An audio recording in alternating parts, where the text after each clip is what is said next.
Welcome to Study Loop.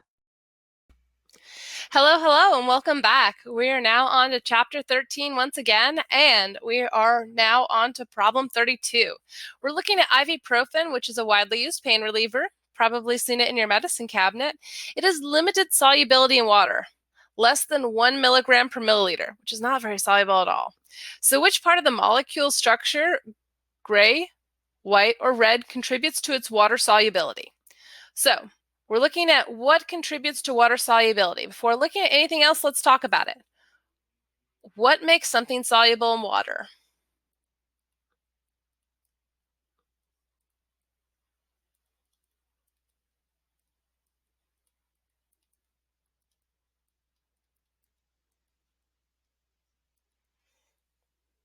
So let's think about it. Anything that has hydrogen bonding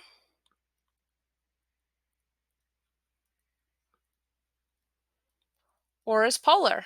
So if you mentioned either of those two things, you'd be absolutely correct. So let's look at our molecule and see what we have going on. With these gray molecules here, these are carbons. All of these white molecules here are hydrogens. So if we think back to a CH relationship, what's going on here? What types of forces are we feeling here? The only type of forces that we're feeling here is dispersion forces. Dispersion forces. And it's a nonpolar region. So we find that this whole part of the molecule here is nonpolar.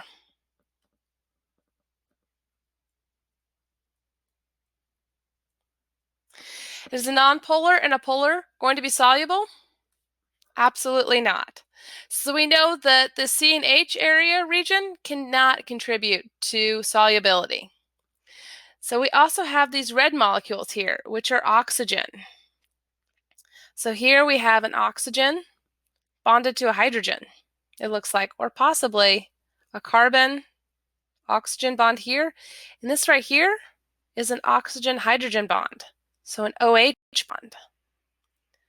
So OH is going to give us a polar molecule or a polar region here.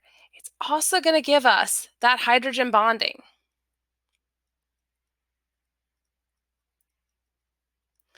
So this right here, this region here with the red, is going to be our polar region.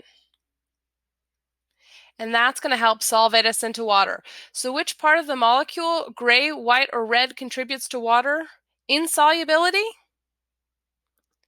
So the insolubility, making it insolubility, is going to be that gray and white, specifically that gray.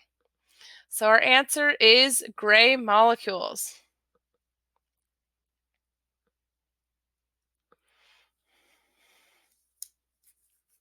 And which part is going to contribute to our solubility? That is going to be our red molecules. Gray molecules are insoluble, and our red molecules are soluble. So anytime we see one of these molecules, remember to break it down. Red is always oxygen, gray is always going to be carbon, and white is going to be our hydrogen. And once you break it down, start looking for your polar and nonpolar regions, and you'll be right on the way to answering your problems.